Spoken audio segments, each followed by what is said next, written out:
All right, welcome back to the Beast Game Podcast, and this review is for the Lego Movie 2, the second part. It's directed by Mike Mitchell. The writers are Phil Lord and Chris Miller and a couple other people, and it stars Chris Pratt, Elizabeth Banks, and Will Arnett. And the synopsis is, it's been 5 years since everything was awesome, and the citizens are facing a new threat. The movie begins with Emmett walking through town, and this is in the aftermath of the original Lego Movie. If you've seen that, it also deals with the real world and how that affects Legos. So this has some of that. He and Lucy are in a relationship. He wants to settle down in this instance of the world. The world is more or less Mad Max. He builds a house out in the middle of the desert, and she realizes that she doesn't want to settle down and wishes that Emmett would change. While all this is happening, some aliens come through, start wrecking shop. They're trying to figure out what the aliens want. Emmett also has been having visions of something called 515. So when the aliens come, they state that they want them to attend the wedding that is at 515.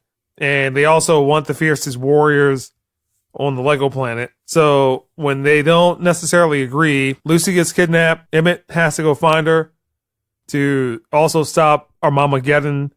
And that's kind of where we'll stop. So I had a feeling that this movie was going to be the way that it is. It's really not about much.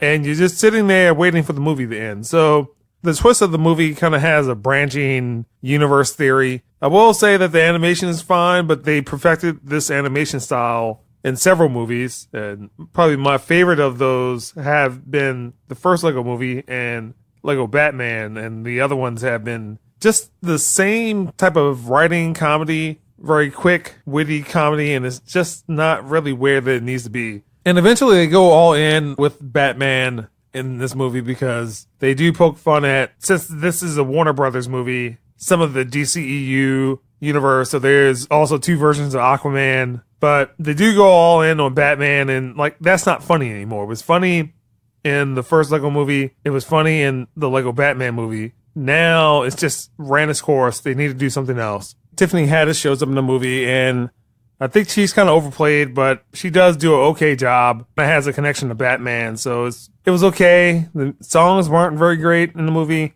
It also reminded me a little bit of the My Little Pony movie. Maybe that movie was probably better than this one. And it also does the same thing where it does translate over into the real world, and the story that the real world has is not even great, like the first movie. And ultimately, this could have been a direct-to-DVD or direct-to-video movie rather than being a wide release movie, and it shows because they do put out a lot of direct-to-home Lego movies. So there's been several Marvel superheroes or Wonder Woman or Justice League type things that are all Lego movies, but the thing is that some of those are better than this movie.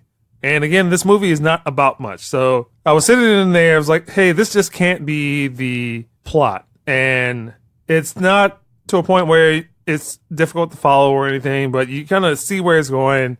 It does that. Then there's really no stakes, no consequences, and then the movie ends. And it's not terrible, it's not bad, but I'm going to give it a 5. It is not better than the first movie. It is not better than Lego Batman, and I had also seen the Ninjago movie. I would probably say it might be on the level of that, but that's 5, Lego Movie 2, and that's the Beast Game Podcast.